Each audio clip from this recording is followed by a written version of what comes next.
Well, this is the second or third part since the lights went out, and I can't control that. That happens at the storage space. But anyway, I was talking about Major Parkinson, and why am I spacing on where they're from?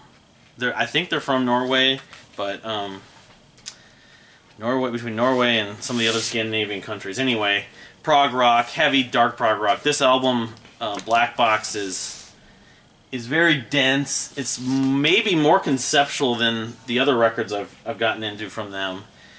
My favorite track is Baseball, so this may be rehash or maybe repeated on the whenever I get around to doing the podcast like I was talking about. And I don't know where the sleeve went, of course. Oh, there it is. Of Major for the albums of the year from 2016, 2017, but yeah, no, I mean, it's a good record. It's just it's kind of a moody record. I mean, the other albums are moody too, but I think this one may be a little more moody than I remember, and of course, it got bent a little bit, unfortunately. I can't be too much of a complainer, though, on that, so. I mentioned Team E in the last video, their first album I got on CD, which is right here. They're not around anymore, unfortunately. Well, here's their second record from 2014, which I got on vinyl, Blind as Night, which I probably should get the first record that I got on CD on vinyl at some point as well. It's not cheap, though, because I had to import this. But, yeah, this record, like the first record, is just full of great energy, some layers of vocal harmonies. It's a little darker. That's the only thing I'd say. Darker, but more varied than the first album, but red vinyl, or whatever you want to call that. It's almost like an orange red, or like a lifesaver, some kind of flavor like cinnamon lifesaver, not cinnamon lifesaver, cinnamon flavored candy. But yeah, I miss Team Me. If you're a fan of Mew, especially, I always thought that most Mew fans would like them. But anyway, it's a gatefold, of course. Maybe they'll get back together. I want to check. Some of the members are doing some other stuff, mainly the lead singer, so I need to check that out still. Alright, so a few more pickups. Pat Metheny's self-titled album, used copy. It's the second album, I want to say, second or third album from 77 or 78. I don't have it on vinyl. I'm more into the 80s Metheny, but the 70s Metheny I've always liked. I think Jaco Pastorius may have been on this, because there's a song called Jaco on it. No, he's not one of the featured people, though, obviously. Maybe it was just inspired by him. Phased in. Yeah, he's not actually on it. Lionel Mays, Mark Egan, Dan Gottlieb. So, it was 78. So, nothing special about the record. It's not even gatefold. And then my wife actually found it. Dukes of Stratosphear's, I believe this is their EP. They have a full length into the EP, the sort of side project, very influenced by early Pink Floyd, I find, but also Beatles, especially, like the psychedelic Beatles. You just look at the artwork. From the guys from XTC, from Andy Partridge, and I'm not sure who else. They don't even list their names. Sir John Johns, The Red Curtain, Lord Cornelius Plum. But yeah, it's called it's something 25 o'clock. Yeah, 25 o'clock. And I don't think there was anything special about the record, so I'm not even gonna. It was in good condition though. So some stuff that came in the mail that were finally pressed on vinyl. Also, another one.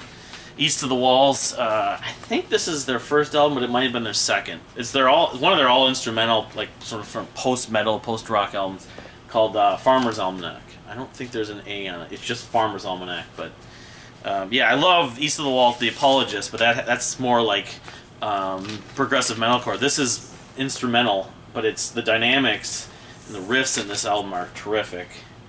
And yeah, I'd say this and The Apologist. The other records they've released, although they're supposed to be releasing a new album at some point. That last sort of single they split with Cryptodira, that I want to say it was a cover, but maybe not. I think it was a cover. It was really good. But the last full length I was not as crazy about, and then they had one between The Apologist and the last one. They've put out two. I think they put out two albums since The Apologist. I could be wrong. The one between this one and The Apologist also. Unfortunately, the production just killed it for me, but mainly the drums. So, and then to finally close out, I want to say, I'm looking here. Oh wait, what is this right here? I found this at the Electric Fetus. Oh, that's right. Scott Matthews. That's right. When I was in Duluth for anniversary. I found this in the Electric Fetus. Scott Matthews' single. Maybe we should just leave it in here because it's tight. It's called Elusive, and the Wasp in the Jar. This came out in 2006. So Scott Matthews is a British singer-songwriter.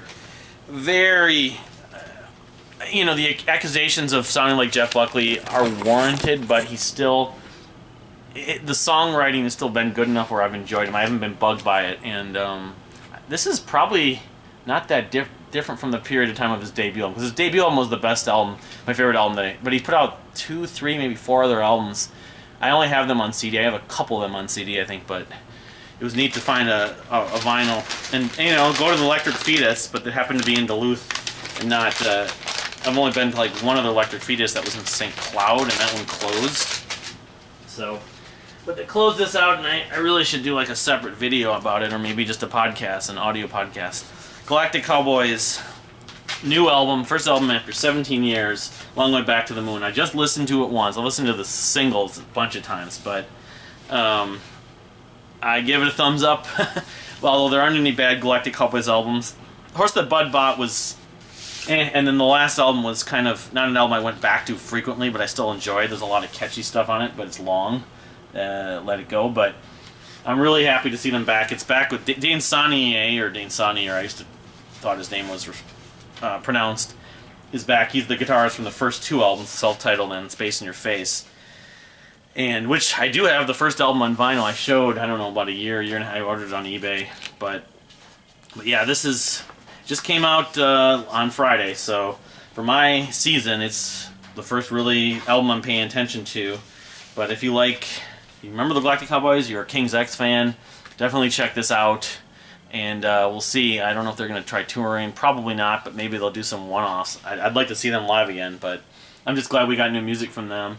Also, Monty Colvin has a podcast.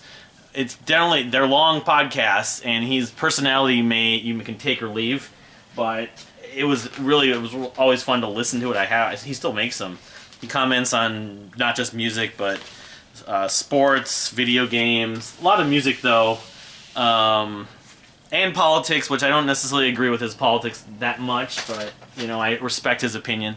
So, like I said in one of the other videos I just made, I'm posting the blog. I don't know how often I can come here, just based on time and looking at the way this video is coming out, with my head cut off and stuff. And so I'm probably going to end up doing the podcast thing until I can find a better place to record. So, but you'll see it on the channel if it works out. Plus, I could sort of side plug my podcast from years back, Psychic Crap Fest. I want to try uploading those, but they're in one of my old hard drives, and I need to find the hard drive in order to do that. So, a lot of people do podcasting on YouTube. They just do a podcast and they upload to YouTube, or put it on another site and then they upload it also on YouTube. That's my hope. And I don't know how well that will work out, but at least it will be more regular, since the last video I made was like in July. So, not really much presence. But thank you for commenting, liking, and subscribing if you have or want to. I appreciate it. And we'll see you next time.